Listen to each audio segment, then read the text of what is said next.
इंतजार करवा के सामने आते हैं। मैडम रिकॉर्डिंग में आया। सिंधु घाटी सभ्यता में आयात की जाने वाली वस्तुएं और उनके क्षेत्र, जो इम्पोर्टेंट टॉपिक्स है उसी को लेके आए।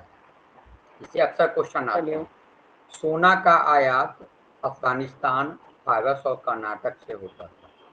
चांदी का आयात ईरान, अफगानिस्तान और मेसोपोटामिया से, आयात में दूसरे देश से आ रहा था। तांबा खेती राजस्थान और बलूचिस्तान से, तो कहिएगा राजस्थान तो फिर इंडिया में ही है।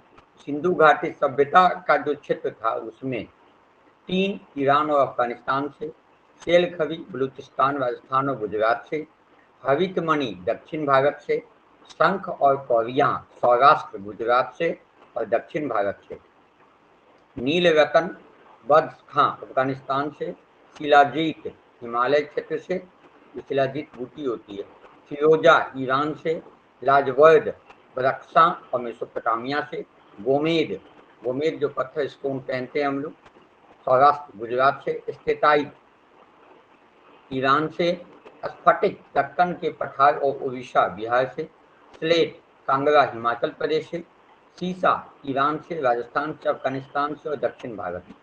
अब ये बिहार का एक शब्द आया, तो बिहार से क्या जाता था? स्फटिक। ये ध्यान में ज्यादा रखना होगा। अब हम लोग जो ऋग वैदिक काल था, तो ऋग वैदिक काल में किन किन देवी देवताओं की पूजा होती थी और उनके क्या नाम थे ऋग वैदिक काल में, इससे भी बीपीएससी में काफी क्वेश्चन आते हैं, उसको हम लोग देख लें। इसके अतिरिक्त ऋग वैदिक काल में जो कृषि शब्दों का प्रयोग होता था, इससे भी क्वेश्चन आते हैं, इसको भी हम लोग देख लें कि उर्वरा का जूते हुए खेत को उर्वरा कहा जाता था, बहुत सारा चीज जानते होंगे। लांगल कहा जाता था हल को, लांगल किसको कहा जाता था? हल को। बीपीएससी पीटी का भी क्वेश्चंस देखेंगे प्रीवियस ईयर सब का, तो उसमें देखेंगे कुछ शब्द ऐसे थे जो इसका मीनिंग पूछ रहा है, उसमें क्या कहा जाता था? कविसु कहा जाता था गोबर की खाद को कविसु, यानी सिंधु घाटी सभ्यता के लोग भी जैविक खाद का इस्तेमाल करते थे। कुआं को अवट कहा जाता था, हल के निशान को सीधा कहा जाता था, हलवाहा जो हल चलाता था उसको पिवास कहा जाता था, बादल को पर्जन्य कहा जाता था, जो बादल गरजते थे कि पर्जन्य आया, नाहर को कुल्या, चारागाह को किल्य, हसिया को दात्र, अन्न कोठार या चलनी जिसको आप कहते हैं स्थिवी, ठीक है, गट्ठर जो बनता था उसको वर्ष। ये कृषि शब्द थे जो कालीन सभ्यता में उनके जो है अवशेष मिले हैं, उनमें उल्लेख मिलता है। तो इसे रिवाइज हो जाए, जूते हुए खेत को हल, उर्वरा हल को लांगल, गोबर की खाद को कविशु, कुआं को अवट, हल के निशान को सीता, हलवाहा को दिवाश, बादल को पर्जन्य, नहर को कुल्या, चारागाह को किल्य, हसिया को दात्र, अन्न कोठार या चलनी को स्थिवी और गट्ठर को वर्ष कहा जाता। अब है कि वहां जो पूजा होती थी, धार्मिक स्थिति थी, तो किस देवी देवता को किसकी देवी मानी जाती थी? सरस्वती नदी एवं विद्या की देवी। तो विद्या तो जान ही रहे हैं, नदी की देवी को भी सरस्वती माना जाता था ऋग्वैदिक काल में। मरुत आंधी और तूफान के देवताओं को मरुत, पशुओं के देवताओं को पूषण, वन देवी को अरण्यानी, अरण्य वन का पर्वतीय शब्द है, मृत्यु के देवता को यम, प्रतिज्ञा के देवता को मित्र, चिकित्सा के देवता को अश्विन, जीवन देने वाले देवता सूर्य, धातुओं के देवता त्वष्टा, विवाह एवं संधियों के देवता आर्ष, देवताओं के जनक विवस्वान, वनस्पति एवं पेय पदार्थों के देवता सोम। इसके भी क्वेश्चन आते हैं, हम इसको रिवाइज कर लें। नदी एवं विद्या की देवी सरस्वती, आंधी एवं तूफान के देवता मरुत, पशुओं के देवता पूषण, वन देवी के देवता अरण्यानी, मृत्यु के देवता यम, प्रतिज्ञा के देवता मित्र, चिकित्सा के देवता अश्विन, जीवन देने वाले देवता सूर्य, धातुओं के देवता त्वष्टा, विवाह एवं रागनी कल से 5:45 में हम चल जाए, सुन लो तो कल से जल्दी आए। वनस्पति एवं पेय पदार्थों के देवता सोम। रश्मि रेखा मैडम, आप थोड़ा सा अपना माइक ऑफ कर लीजिए।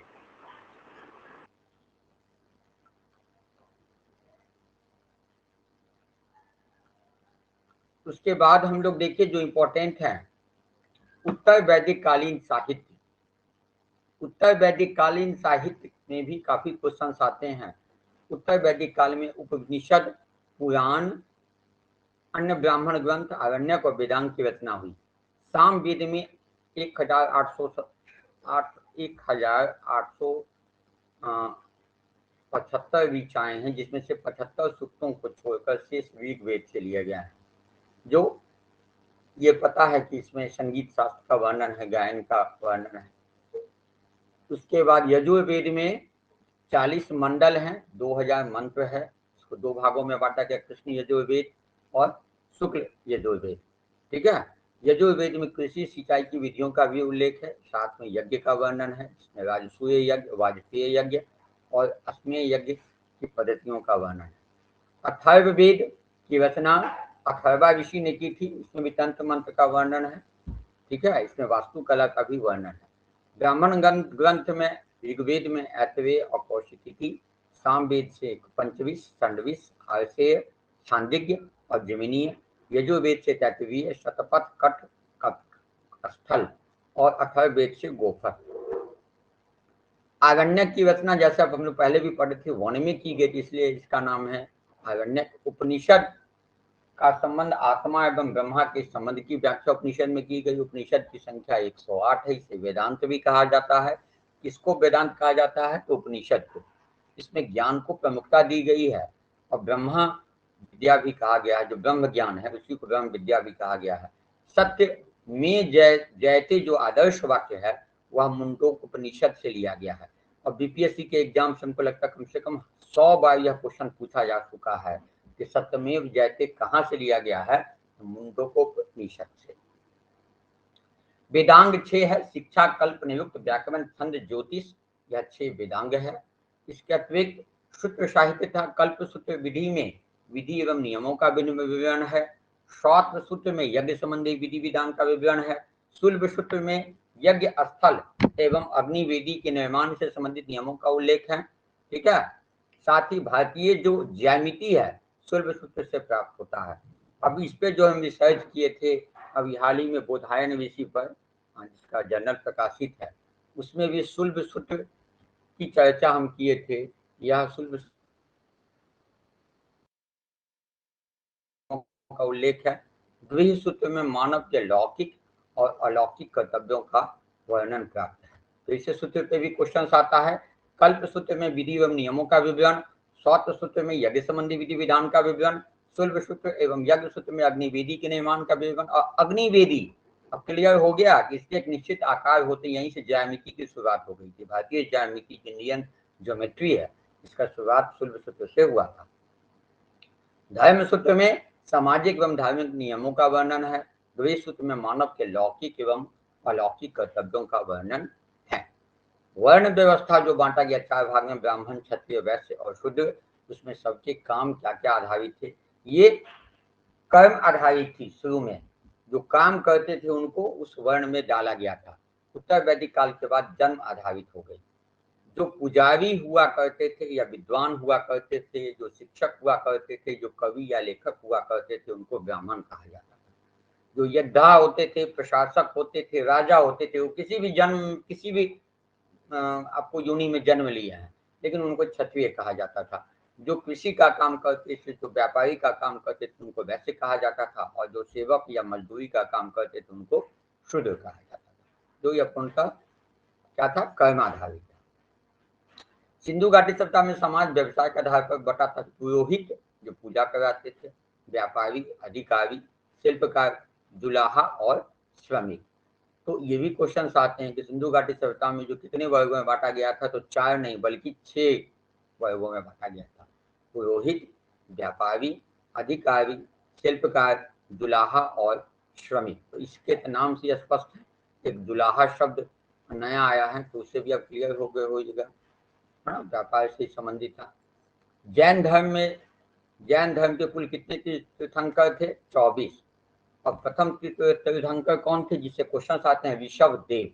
और ऋषभ देव का मूल नाम था आदित्यनाथ। उनका जन्म अयोध्या में हुआ था और कैलाश पर्वत पर इन्होंने शरीर का त्याग किया था। इसके अतिरिक्त भागवत पुराण में भी ऋषभदेव भगवान विष्णु का अवतार माना गया और अरिष्ट नेमि को वासुदेव कृष्ण का भाई बताया गया भागवत पुराण में। महाभारत के युद्ध के समय संप्रदाय के प्रमुख नेमिनाथ थे, ठीक है। वे जैन तीर्थंकर के 11वें तीर्थंकर श्रेयानाथ का जन्म काशी में हुआ था। उसके बाद सारनाथ नाम प्रसिद्ध हुआ। जैन धर्म के 23वें तीर्थंकर पार्श्वनाथ थे, जो राजा सुसेन के पुत्र थे। तो पार्श्वनाथ और ऋषभदेव, इस पर प्रथम ऋषभदेव और 23वां पार्श्वनाथ, इस दोनों से क्वेश्चन ज्यादा रहता है। पार्श्वनाथ ने अपने अनुयायियों को 4 आचरण पालन करने का निर्देश दिया था: सत्य, अहिंसा, औस्तेय और अपरिग्रह, ठीक है। और जो 24वां तीर्थंकर था, अंतिम तीर्थंकर थे, वे थे भगवान महावीर, ठीक है। महावीर का जन्म 540 ईसा पूर्व में। पिता का नाम सिद्धार्थ, माता का नाम त्रिशला, पत्नी यशोदा, पुत्री प्रियदर्शना।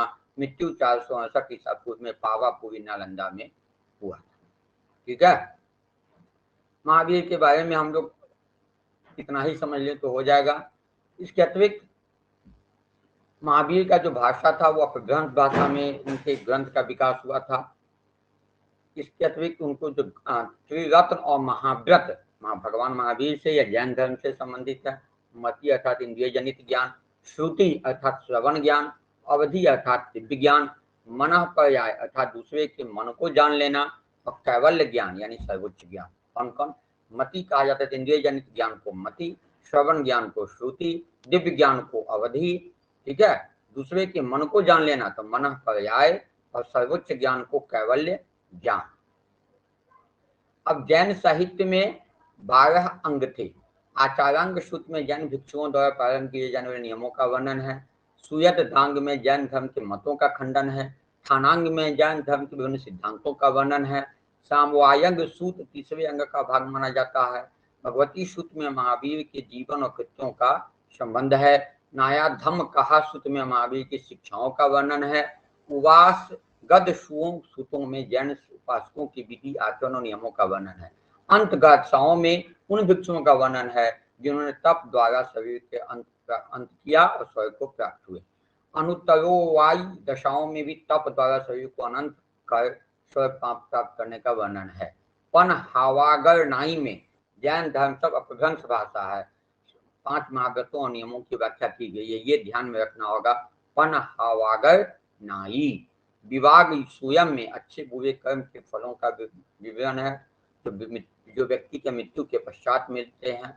और टिटी वाय संपत्ति अप्राप्त है, जिसके विषय में अन्य ग्रंथों में चित्रित उल्लेख मिलते हैं। तो पन हावारा नाई जिसमें 5 महाव्रतों और नियमों का वर्णन। 12 उपांग क्या क्या थे?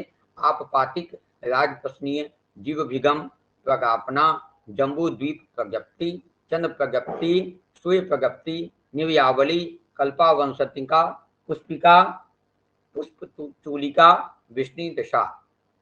10 प्रकीर्ण कौन था? चतुःशरण, आतु प्रख्यान, भक्ति परिज्ञा, संस्कार, तंदुल, वैतालिक, चंद्र वैद्यक, गणि विद्या, देवेंद्र स्तव, वीरस्तव और महाप्रख्यान। यदि क्वेश्चन को बहुत टफ बनाएगा तो ये इसमें से 3 विकल्प देंगे, एक कहेंगे इसमें कौन नहीं है। छेद सूत्र की संख्या 6 है और इसमें 6 छेद सूत्र क्या क्या था? निषीध, महानिषीध, आचार दशा कल्प और पंचकल्प। इससे क्वेश्चन आए हुए हैं कुछ एग्जाम में। अब हम लोग आते हैं बौद्ध धर्म पे। बौद्ध धर्म के संबंध में जैन धर्म हम लोग हो गए, बौद्ध धर्म और जैन धर्म दोनों मिक्स ना हो, इसके लिए जैन बौद्ध धर्म के संबंध में हम लोग डिटेल कल अध्ययन करेंगे। और जो बचा कुछ प्राचीन सभ्यता होगी, एंशिएंट इंडियन हिस्ट्री के हिस्से को कोशिश की जाए कि अगले वीडियो में इसको खत्म किया जाए। उसके बाद की क्लास में हम लोग मध्यकालीन सभ्यता को देखेंगे, फिर आधुनिक सभ्यता देख के, बिहार की सभ्यता देख के हिस्ट्री को खत्म करेंगे। फिर अब दूसरे सब्जेक्ट्स में आते हैं।